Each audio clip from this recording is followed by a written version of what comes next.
శ్రీ మహాగణపతే నమః. శ్రీ సరస్వతీ నమః. శ్రీపాదవల్లభ నృసింహ సరస్వతి శ్రీ గురు దత్తాత్రేయాయ నమః. శూరపద్మం నుండి తమను రక్షించమని దేవతలు కుమారస్వామిని ప్రార్థించారు. ఎందుకంటే వాడు మళ్ళీ అదే రూపంతో బయటకు వచ్చాడు ఆ చీకటిలో. అప్పుడు స్వామి తన శక్తి ఆయుధాన్ని తీసుకొని శూరపద్ముడి హృదయాన్ని చీల్చమని ఆజ్ఞాపించి శూరపద్ముడిపైకి విసిరాడు. ఆ పని అప్పుడు చేయలేదు. కారణం అంటే సాత్విక గుణం కొంచెం ఉండింది. శక్తి ఆయుధం నుంచి తప్పించుకోవటానికి ఆ శూరపద్ముడు ఒక పెద్ద మామిడి చెట్టుగా మారి అక్కడ నిలబడ్డాడు.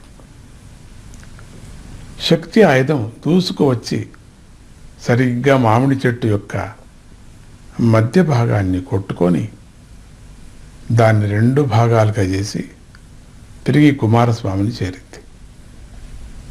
శక్తి ఆయుధం వదులుతుంది. అది ఊరికే ఉండదే. మామిడి చెట్టు కానీ ఏమన్నా కానీ.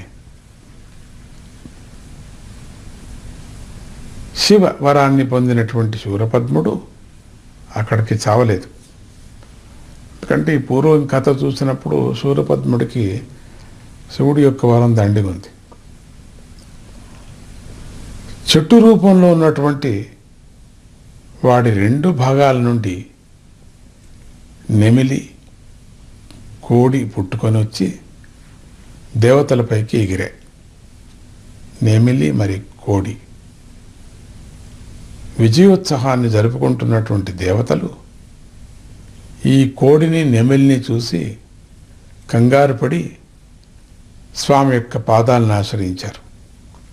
ఇది ఎక్కడి నుంచి వచ్చింది, ఇది విచిత్రమైనటువంటిది అని.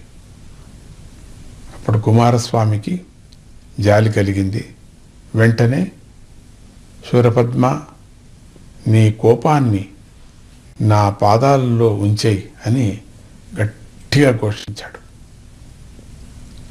కుమారస్వామి ఆజ్ఞ ఆ కోడికి నెమిలికి వినపడ్డ క్షణంలోనే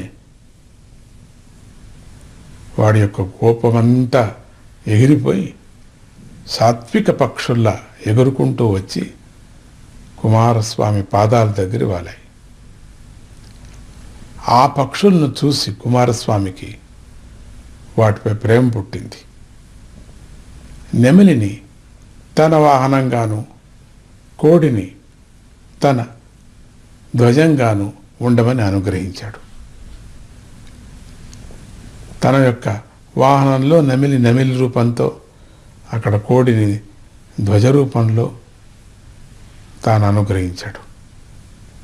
వెంటనే నెమిలికి దివ్య తేజస్సు వచ్చింది. కోడి ధ్వజంగా మారిపోయింది. కుమారస్వామి తాను కూర్చున్నటువంటి నెమిలి నుండి కిందికి దిగి అంతవరకు నెమిలిగా ఉన్నటువంటి ఇంద్రుడికి అసలు రూపాన్ని ఇచ్చాడు. ఇంతవరకు మనకు అనుకోవచ్చు, కథలో మనకు ఒక అనుమానం. అయితే నెమిలి వాహనం ఇంతవరకు మరి నెమిలి నుంచి దిగాడు, నెమిలి ఎక్కాడు, యుద్ధం చేశాడని చెప్పుకొచ్చాం కదా. అయితే ఆ డూప్లికేట్ ఆ నెమిలి ఏమిటి అనుకోవచ్చు మీ అందరికీ. మీరు గమనించారో లేదో, కుమారస్వామి కథలో యుద్ధానికి దిగేటప్పుడు స్వామి ఇంద్రుణ్ణి నెమిలి వాహనంగా ఉండమని చెప్పాడని మనం అనుకున్నామా? జ్ఞాపకం వచ్చింది కదా మీకు. అప్పుడు ఒక 4 రోజులైంది మీకు వినిది మాట. ఇప్పుడు జ్ఞాపకం వచ్చింది మీకు.